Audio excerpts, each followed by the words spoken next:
नमस्कार मित्रों। द स्वदेश में आपका स्वागत है। असुद्दीन ओवैसी इस समय देश में चर्चा का विषय बने हुए हैं। उनका राष्ट्रवादी रूप आज तक किसी ने देखा नहीं था। वैसे पहले भी वो जिस तरीके से पाकिस्तान की खटिया खड़ी करते चले आए थे, वो पब्लिक के बीच में पहुंच नहीं पाया था।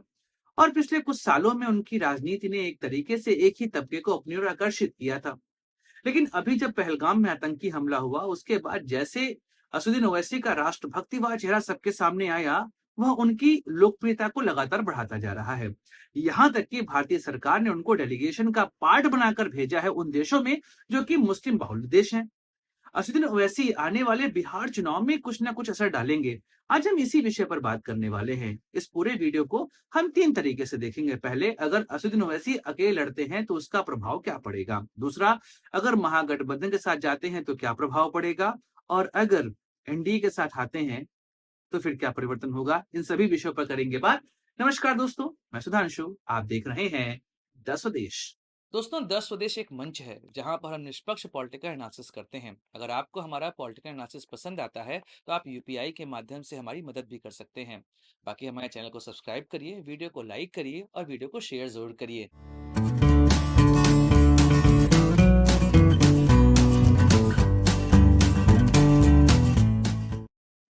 दोस्तों, असदुद्दीन ओवैसी हैदराबाद से सांसद हैं और उनकी राजनीति का कोर एजेंडा रहता है मुस्लिम समाज, और उसी की राजनीति वह करते चले आए हैं। लेकिन पहलगाम में आतंकी हमले के बाद जो उनका राष्ट्रवादी नेता का रूप सबके सामने आया, वो सबको हतप्रभ कर गया।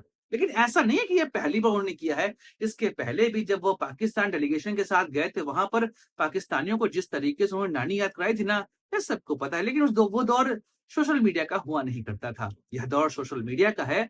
और इस सोशल मीडिया के दौर में असदुद्दीन ओवैसी की छवि एक मुस्लिम नेता के रूप में ही बनी हुई थी।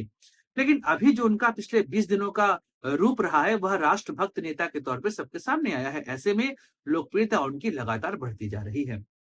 अगर हम बिहार के रूप में देखें, क्योंकि इस साल बिहार में ही है विधानसभा चुनाव, एआईएमआईएम ने ये कहा है कि वह महागठबंधन के साथ लड़ने की इच्छुक है।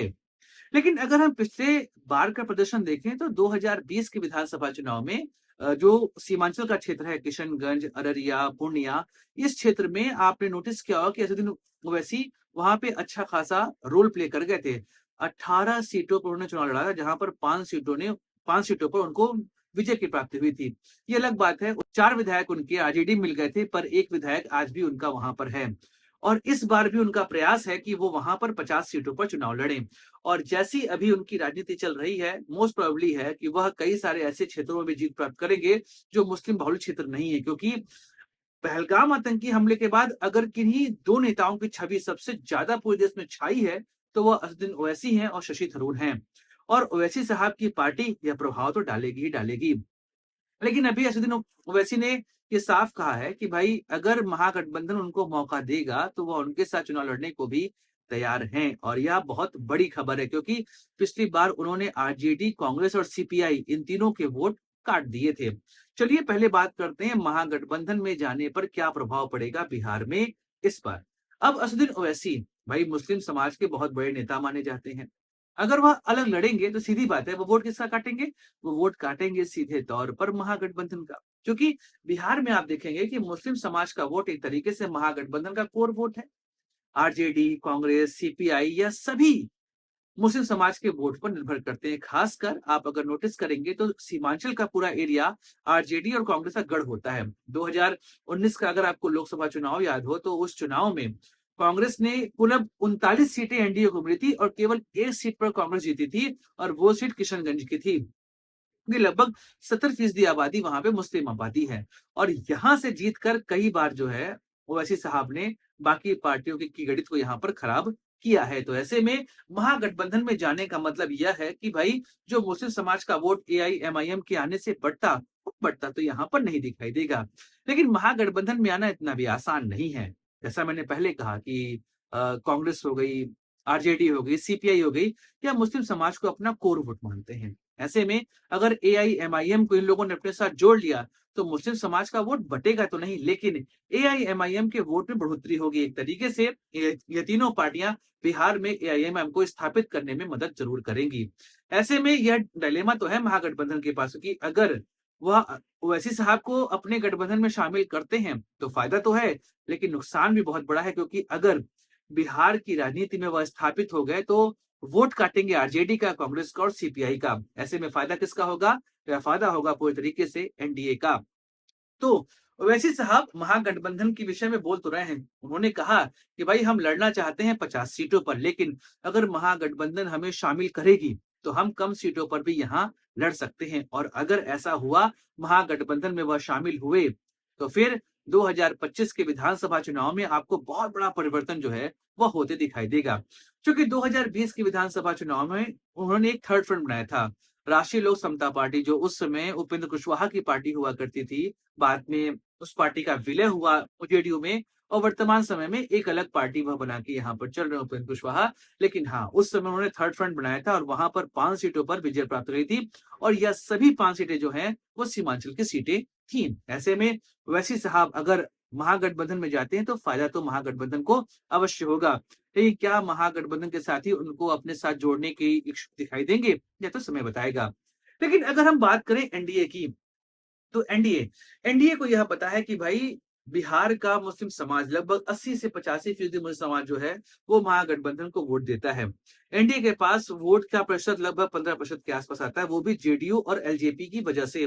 लेकिन अभी वक्फ पर जिस तरीके से एनडीए ने समर्थन किया है इस बिल का, खासकर नीतीश कुमार की पार्टी जेडीयू और चिराग पासवान की एलजेपी, इन लोगों ने जिस तरीके से वक्फ बिल का समर्थन किया, बात स्पष्ट है कि मुस्लिम समाज इस समय इनसे खफा दिखाई दे रहा है। कई सारे मुस्लिम नेताओं ने तो जेडीयू के द्वारा दी गई इफ्तार पार्टी का भी समर्थन नहीं किया था, उसका बायकॉट कर दिया था। ऐसे में अब प्रॉब्लम है, क्या उनको सही में वह 15% वोट भी मिलेगा? क्या मुस्लिम समाज इस बार जेडीयू और एलजेपी को वोट देता यहाँ पर दिखाई देगा? संशय दिखाई दे रहा है। लेकिन हाँ, अगर असदुद्दीन ओवैसी एंट्री करते हैं और वह इंडिपेंडेंट फॉर्म में लड़ते हैं, मतलब महागठबंधन का भाग नहीं बनते हैं, तो सीधे तौर पर वह यहाँ पर एनडीए को फायदा पहुंचाएंगे। क्योंकि जो मुस्लिम समाज का वोट एक मुश्त तौर पर महागठबंधन के साथ जाता, वह वहां पर नहीं ज्यादा दिखाई देगा, वह वोट बटेगा। और जब वह वोट बटेगा तो फायदा किसका होगा? एज यूजुअल फायदा होने वाला है वह पूरी तरीके से एनडीए का। तो एनडीए की कोशिश तो यही होगी कि ओवैसी साहब जो हैं वह महागठबंधन का भाग ना बन पाए, क्योंकि अगर वह महागठबंधन में गए तो समस्या तो पैदा करेंगे, क्योंकि 2020 में जो सरकार बनी थी उसमें ओवैसी साहब का बहुत बड़ा हाथ था। शायद इसी वजह से कई सारे विपक्षी नेता ओवैसी साहब की पार्टी को बीजेपी की बी टीम भी कहते हैं। लेकिन इस बार राष्ट्रवादी चेहरा जो यहाँ पर ओवैसी साहब ने दिखाया है, वो साफ तौर पर यहाँ पर एआईएमआईएम के वोट को बढ़ाने का ही प्रयास करेगा। ऐसे में एनडीए के सामने यह समस्या है, वह कोशिश करेंगे कि ओवैसी साहब जो है वो अलग ही चुनाव लड़े, महागठबंधन का भाग ना बन पाए। लेकिन महागठबंधन की भी कोशिश है कि ओवैसी साहब को अपने गठबंधन में लेकर आया जाए, लेकिन यह दुधारी तलवार होगी।